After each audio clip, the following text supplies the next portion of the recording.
Hello everyone. So in this video we are going to see how we can get the Python AI and machine learning kit from Azure Marketplace.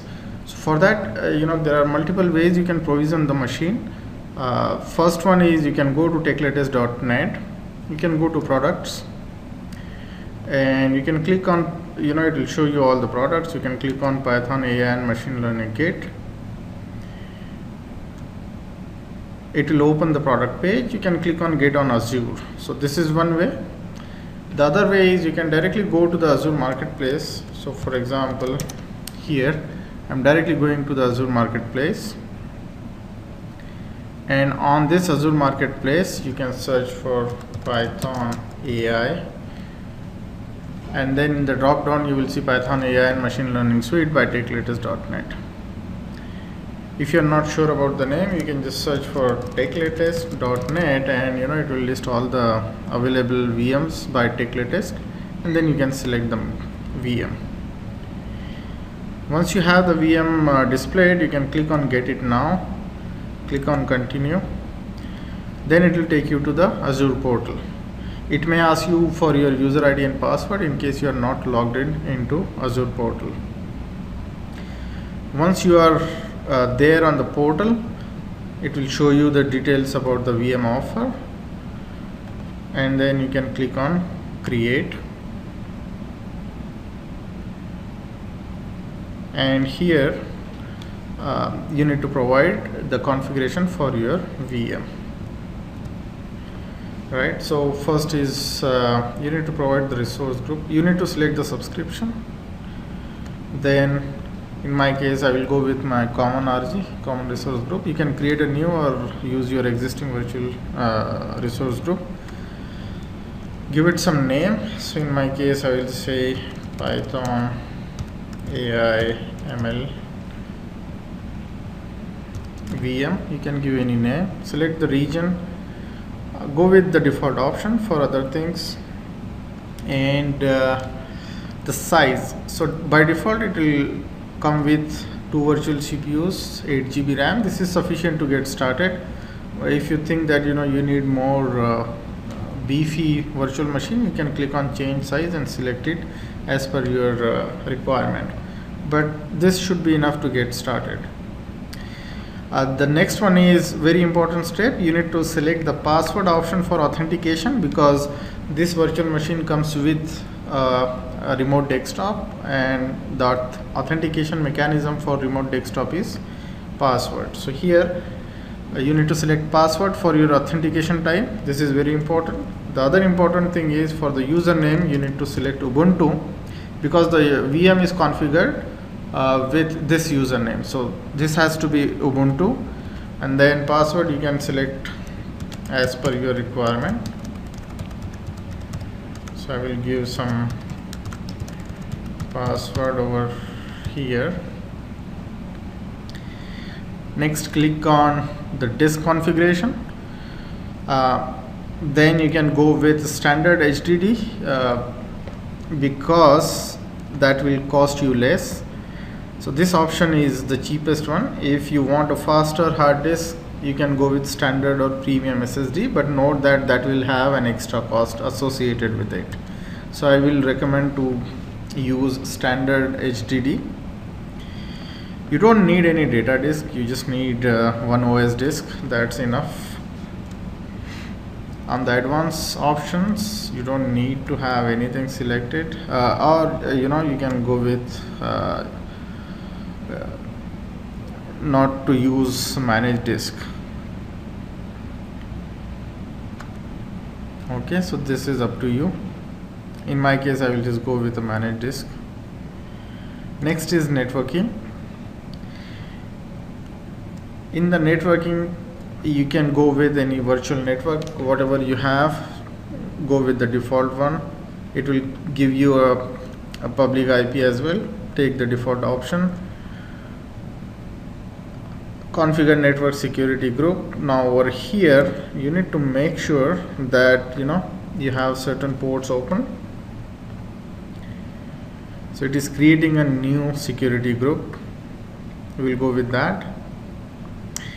Accelerated networking, we don't need it. Load balancing also, we don't need it. Okay.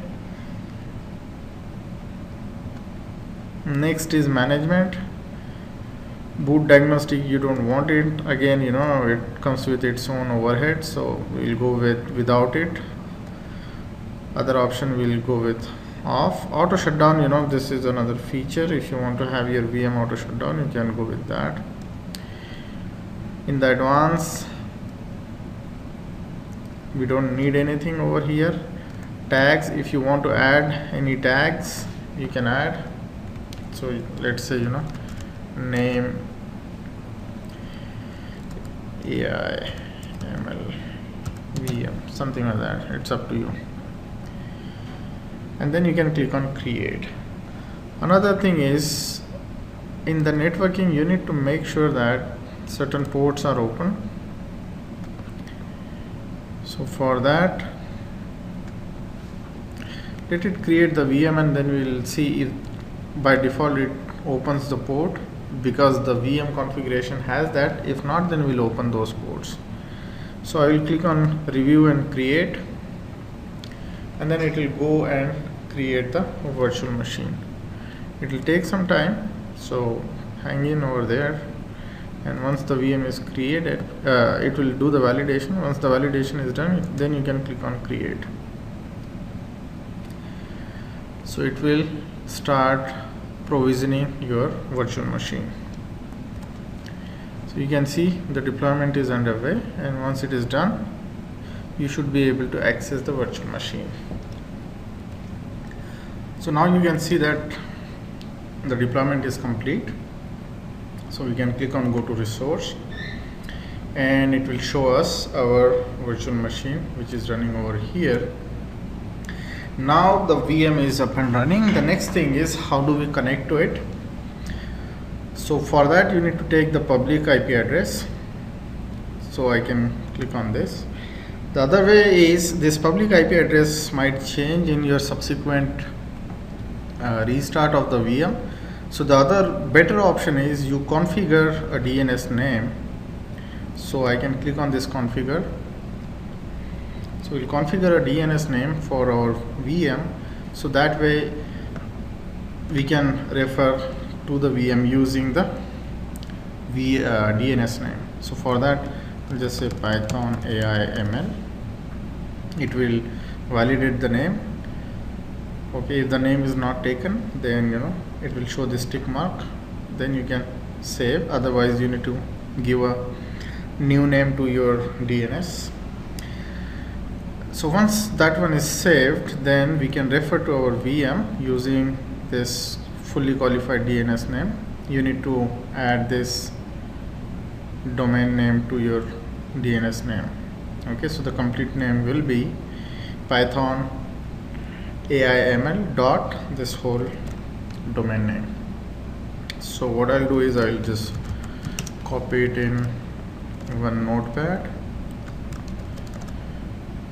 for our reference, and then I'll go back to our overview tab. So in the overview tab, now you will see that the virtual machine has the DNS name. So you got the public IP or you got the DNS name. We can use it to connect to the VM. So we'll copy the DNS name, then I can go to run or remote desktop, open a remote desktop connection, put your DNS name or public IP, select this option. Now one thing you will notice that for me it is giving an error. Let me see. So now you can see it is connecting to the virtual machine. It will ask you for the user ID and password. So it is the same user ID and password you provided while creating the virtual machine. So, and I mentioned that you have to use the username as Ubuntu. Password, you can give it whatever you want, and then click OK, and it will connect to the desktop environment. Alright, so here you can see this is our Python and machine learning desktop environment for our virtual machine. And let me just navigate you through the virtual machine here at the desktop. So by default you will log into the desktop, and on the desktop you will see this folder, Python Machine Learning Kit. This folder has got all the things you need for this virtual machine. In this folder you will have the demos for the virtual machine. So here you can see the folder called code, and in that you have all these demos. We will go through what these demos are for, what they cover. So this is where you will find all the sample codes. Then you got Visual Studio Code. This you can use it for your development purpose. Then you got the terminal over here. You can use this terminal. This terminal comes with a new shell called Fish, friendly interactive shell, which has auto completion and a lot of other features.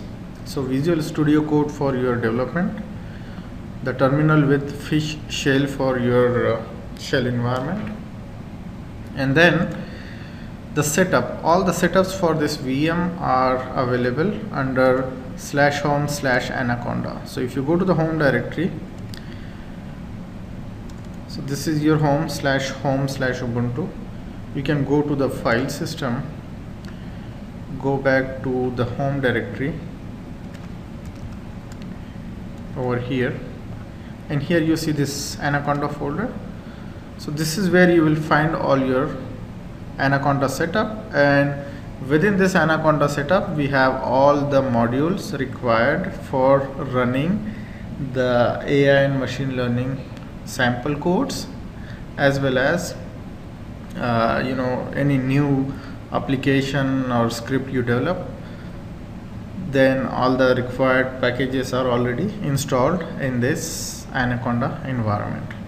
Okay, so this is the desktop environment through which you can access and work or develop your own application. This is one way you can use the virtual machine, but the better way is to capitalize or use the iPython environment which this VM comes with. Now that iPython environment will be running by default. So if you see on a command prompt, if you just search for, let's say, Python process, you will see that there is this Python process running, and this Python process is running our iPython notebook. Okay, and those iPython notebook are basically using something called as Jupyter Hub. We'll get into other videos about what Jupyter Hub is, but at this point all you need to understand is you can access your VM and all the code for AI ML through the desktop environment, or there is another way. The better way is from anywhere you can access the environment using the browser, using the iPython. Okay, so how are you going to access that one? Again, you will use your DNS name or your public IP. I already have that public IP. All you need to do is just copy paste that public IP. Make sure you are using HTTP protocol and hit enter, and it should open your iPython notebook. Okay, and here you can use the same username and sign in. And as soon as you sign in using this Jupyter Hub iPython environment, it will directly take you to the AI and machine learning folder which I showed you on the desktop. So on the desktop we had one folder where I told you that you will have all your sample demos and everything on that one. If you log in through your iPython notebook or Jupyter Hub environment, it will directly take you to this environment or to the sample code.